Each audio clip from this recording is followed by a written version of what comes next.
Bayan, ramdam na po ang hagupit ng Super Typhoon Nando sa probinsya ng Batanes. Maraming lugar sa probinsya ang nasa ilalim ngayon ng signal number 4 at 3. At para po sa update niyan, makakausap po natin ngayong umaga si Batanes Governor June Aguto. Governor, magandang umaga po sa inyo. Magandang umaga sa inyo dyan. Isang maulan at mahangin mula dito sa Batanes. Alright, Governor, kamusta po ang sitwasyon dyan ngayon sa inyo? May mga lugar na po ba na binaha? Well, fortunately, hindi tayo binabaha dito kasi isla lang tayo. But malakas na ang hangin dito at ang ulan. Kagabi, wala na kami ng kuryente dito around 11:45 ng gabi. So, medyo nararamdaman na namin ang hagupit ng Bagyong Nando. So, five of our municipalities are under signal number 4. At mayroon na kaming mahigit kumulang na 323 na pre-evacuated yesterday. And we're hoping na sabihan itong mga kababayan namin na stay put, stay home muna sila. At ang natansya ng Pag-asa na around 1 o'clock ang pinakamalapit ng mata ng bagyo dito sa aming lalawigan. Kaya nananawagan kami sa mga kababayan na maiwan muna sila sa kanilang mga kabahayan. Alright, well, Governor Aguto, sabi niyo talagang ramdam niyo na ngayon dyan yung malakas na hangin at umuulan na po dyan sa Batanes. So hanggang ngayon po, Governor, wala pa rin pong supply ng kuryente? Yes, ngayon walang supply ng kuryente. But I think it was closed purposely by NAPOCOR dahil nga para maiwasan ang mas malaking sakuna pag may mga ng kuryente.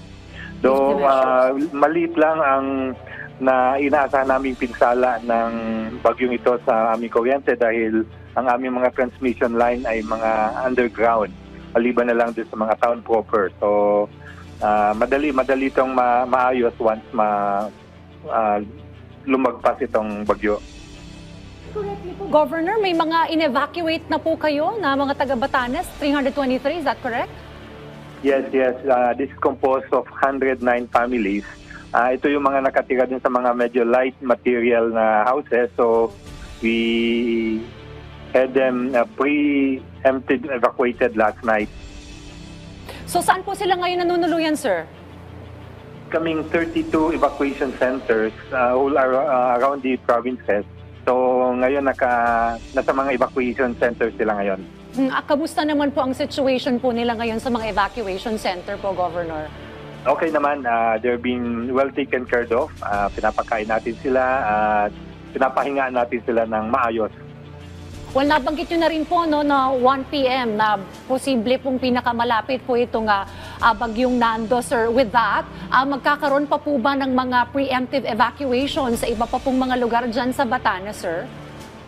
Right now, hindi na namin nakikita na nakuha na namin yung mga nasa mga critical areas at yung may mga bahay made of light materials. So, we expect probably few more but hindi na siguro dadami pa masyado sa numero na ito. Okay.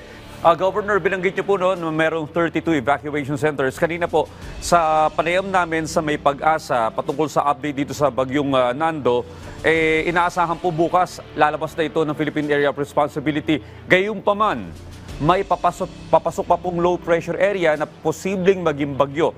Ibig sabihin po ba nito ay mananatili pa yung mga residenteng inyong in-evacuate sa mga evacuation center sa mga susunod pang mga araw, Governor? Well, most likely papauwi na namin ang mga to, but we had to evaluate first yung kung anong katayuan ng kanilang mga tirahan, kanilang mga bahay at yung sitwasyon ng kanilang mga kinalalagyan ng mga bahay. But most likely, pauwi namin sila after nitong bagyo. Sa paghikayat po sa mga residente na pumunta sa mga evacuation center, Governor, hindi po ba kayo nahihirapan? Of course, we understand may mga residenteng ang kabuhayan po nila ay yung mga kanilang sakahan, ang kanilang mga alagang hayop. Minsan ayaw talagang pumunta sa evacuation center. Kamusta po yung naging sitwasyon sa paghihikayat po sa kanila? Kung may information po kayo, Governor.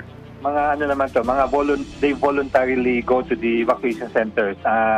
alam nila yung panganib na kanilang susuungin kung sakali maiwan sila doon. So, tinulungan lang natin sila na pumunta sa mga evacuation centers, and they understand. And pagdating naman doon sa kanilang mga ari-arian, na they were very confident na wala namang mangyayari mga looting o mga papasok sa mga bahay-bahay dito. So, very kampante naman sila lahat. Governor, ngayon po ay sinabi nyo walang supply ng kuryente sa inyong ibang lugar dyan. Ano pong abiso? Kailan po kaya itong maibabalik?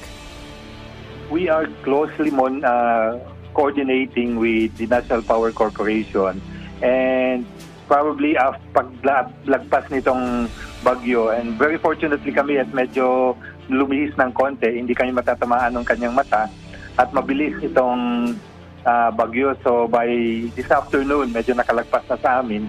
So hopefully within the day, ma-restore partially ang aming kuryente dito.